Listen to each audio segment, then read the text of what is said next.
জাতি হিসাবে আমরা লজ্জিত। এর চাইতে আর কি হতে পারে যেখানে আমাদের অত্যন্ত প্রহরীরা হামলার শিকার? তা অত কম না, 11 জন। এখন সাধারণ মানুষের অবস্থাটা কি হতে পারে আপনার দেখুন তো। 11 জন সেনা, বিজিবি এবং সেনাবাহিনী মিলে বা এবং পুলিশের সদস্যও থাকতে পারে, অর্থাৎ আহতের সংখ্যা 11 জন, তবে আরো বেশি হতে পারে। এই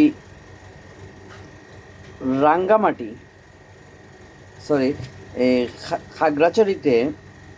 খাগড়াছড়ি জেলার গুইমারা উপজেলা, ওখানে কিন্তু 144 দ্বারা ভঙ্গ করে পিকেটিং, হামলা, ভাঙচুর আর অনেক কিছু হয়েছে। তো এগুলা কারা ঘটিয়েছে আপনারা কি জানেন? একটা তথ্য সূত্রে জানা গেছে যে এডিএফ এডিএফ নামে নাকি একটা সংগঠন আছে। তো এরাই কিন্তু এগুলা ঘটেছে, আর এই সংগঠনকে মদত দিচ্ছে কিন্তু মূলত ভারত, এতে কোনো সন্দেহ নাই।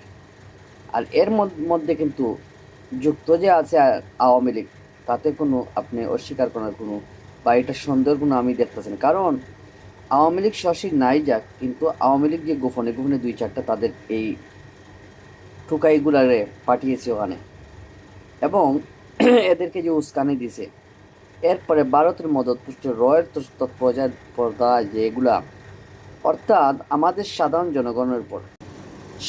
জনগণের উপর এবং অর্থাৎ বাঙালি জনগোষ্ঠী থেকেই কিন্তু তাদের উপর হামলা করা হচ্ছে, এবং আমাদের সেনাবাহিনী দিকেও তারা টার্গেট করছে।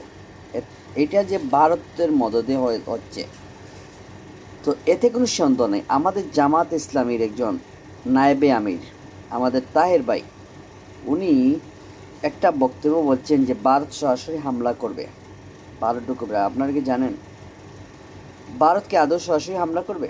এটা তো আগে বুঝতে হবে।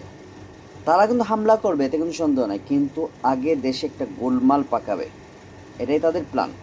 কারণ ওরাও ভালো করে জানে যে সরাসরি যদি হামলা করে বা সামরিক আগ্রাসন চালাতে যায়, বাংলাদেশের ভিতর থেকে তো বাধার মুখোমুখি হবে, প্রতিরোধের মুখে তো পড়বেই। ডেফিনেটলি চীন থেকে কিন্তু আগ্রাসনের শিকার, অর্থাৎ চায়না কিন্তু ওখান থেকে হামলা করে বসবে।